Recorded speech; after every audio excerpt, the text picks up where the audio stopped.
जय श्री राधे राधे, कृष्णा कृष्णा। मेरे प्यारे भक्तों, आप सब कैसे हो? और मुझे पूरी उम्मीद है कि आप सब अच्छे होंगे, एकदम मस्त होंगे और आनंदित होंगे, क्योंकि मुझे पता है कि आप सबों के लिए मैं रोज प्रार्थना करती हूँ, इसलिए कभी दुख हो ही नहीं सकता। और देखिए, ये छोटी मोटी दुख जो है ना, उसको कभी ध्यान मत दीजिए। बड़े दुख ना आए, इसके लिए भगवान से प्रार्थना कीजिए कि सब सुख समृद्धि की वास हो, आप स्वस्थ रहें, मस्त रहें। मैं लता दीदी आपके समक्ष फिर आज आई हूँ और एक सुंदर प्रसंग को लेकर आई हूँ। जो हमसे जुड़े हैं उनके तो बहुत सुंदर, जो नहीं जुड़े हैं बेल आइकन बजाकर हमसे जुड़ जाए, ताकि आपको नोटिफिकेशन आपके पास पहले चला जाए और आप वीडियो को देख सकें। कमेंट जरूर करें, लाइक जरूर करें, इससे मुझे प्रोत्साहन मिलता है। मुझे अच्छा लगता है ये सोचकर कि आपको भी मेरा आना आपको पसंद है, जैसे कि आपकी एक हाजिर लग रही है मेरे साथ, ऐसा मुझे महसूस होता है। वैसे भी प्यारे, आप चाहे ना चाहे, मैं तो चाहती हूँ आप सबों को, ये आपकी मर्जी, आप चाहो या ना चाहो। लेकिन कहते हैं ना, एक तरफा प्रेम भी, तो मेरा एक तरफा प्रेम ही समझ लीजिए। समझो कि नहीं? आप भी करते हैं। अगर आप भी करते हैं तो लिखिए कि आप भी करते हैं। जय श्री राधे राधे। आज बड़ा सुंदर प्रसंग है, भक्तों ने ऐसा कहा है। देखिए, बार बार प्रश्न आता है, इस कलयुग के ऐसे नवयुवक बच्चे सब हैं जो भगवान पे दोषारोपण करते हैं। जी, भगवान पे दोषारोपण करते हैं, जिससे मुझे काफी तकलीफ होती है कि कैसे संस्कार है उनको घर पे। इसका कारण हम ही हैं कि हम बच्चों को भगवान राम की कथा, भगवान कृष्ण की कथा सुनाते ही नहीं है, ग्रंथों को घर में रखते ही नहीं है। तो बच्चों को सिर्फ इंग्लिश मीडियम भेजने से कुछ नहीं होगा मेरे प्यारे। ABCD करके इंग्लिश मैन तो जरूर बन जाएगा, लेकिन अगर संस्कार देंगे तो आपका कितने पुस्तक उतार देगा आपको। हाँ मेरे प्यारे,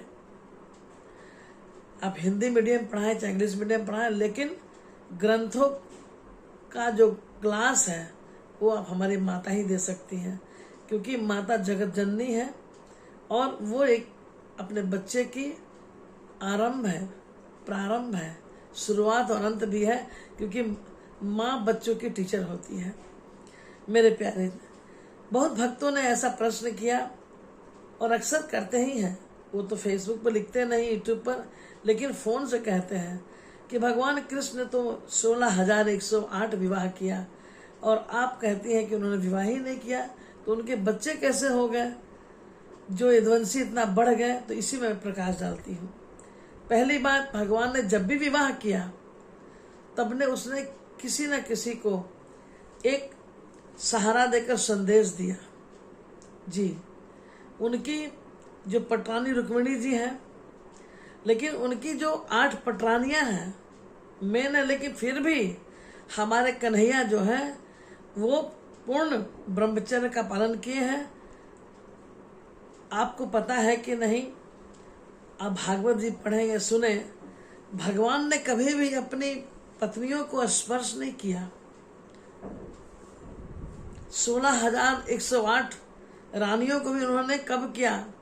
जब वो कैदी थी, बंदी थी दैत्यों के अंदर। दैत्य प्रवृत्ति के जो राजा थे उन्हें रख लिए थे अपने पास विवाह करने के लिए।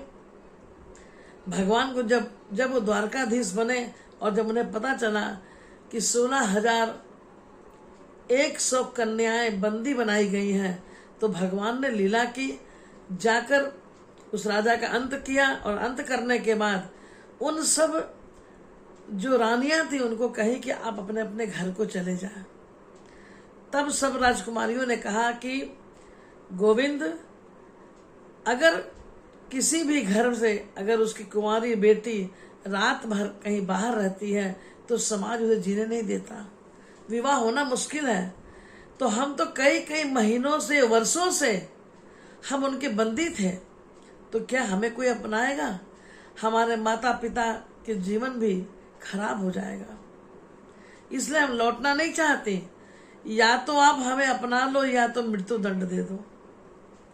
तो उस वक्त भगवान ने 16,100 रानियों के साथ गंधर्व विवाह किया। विवाह करके उसे अपने द्वारकापुरी में स्थान दिया, क्योंकि मृत्युदंड तो दे नहीं सकते थे। उन्होंने सब रानियां यही कहे कि प्रभु आपके चरणों में हम रहेंगे, लेकिन अपने पास रख लीजिए। तो भगवान ने उस 16,100 रानियों के जीवन की रक्षा की। ये सब जो भी मैं बोल रही हूँ ना, अपनों को बताइए, बच्चों को बताइए और शेयर कीजिए। कथाएं सुनते हैं, इस कान से सुने, इस कान से निकल गया, नहीं। आप अगर सुनते हैं कान से तो हृदय में लाइए, कर्ण द्वारा हृदय में लॉक कीजिए और हमेशा याद कीजिए। ऐसी कथाओं को याद करने से अपने भी बल मिलता है और लोगों के सामने कहीं बोलने का मौका मिला तो आप इसका वर्णन भी कर सकती हैं कि भगवान ने ऐसा कुछ नहीं किया। मेरे प्यारे, तो ये 16,108 पटरानियां हुई और 16,100 रानियां जो बंदी थी उसको बंदी गृह से छुटकारा दिलवाया और दिलवाकर उन्हें द्वारकाधीश ने अपने राज्य में रखा। अब टोटल हो गए 16,108। आप अगर देखेंगे कि भगवान एक बार बंसी बजाते थे तो गैया मैया मोर सब नाचने लगते थे बेसुध होकर। तो ठीक उसी प्रकार भगवान ने बंसी बजाई और जितनी भी इनकी रानियां थी वो गर्भवती हुई। इसलिए पूर्ण ब्रह्मचर्य है। आपको पता होगा मोर और मोरनी भी मिलन नहीं करता आपस में। जब मोरनी नाचती है, मोर नाचता है और नाचता हुए जब वो आनंद में उसके आंखों से अश्रु जब बहने लगते हैं खुशी में, तो मोरनी उसको पी लेती है और गर्भवती हो जाती है। जी, इसीलिए भगवान के मस्तक पर भी मोर है। ये मैं प्रश्न उनको दे रही हूँ जिन्होंने मुझे कॉल करके पूछा था कि भगवान ने इतने विवाह क्यों किए।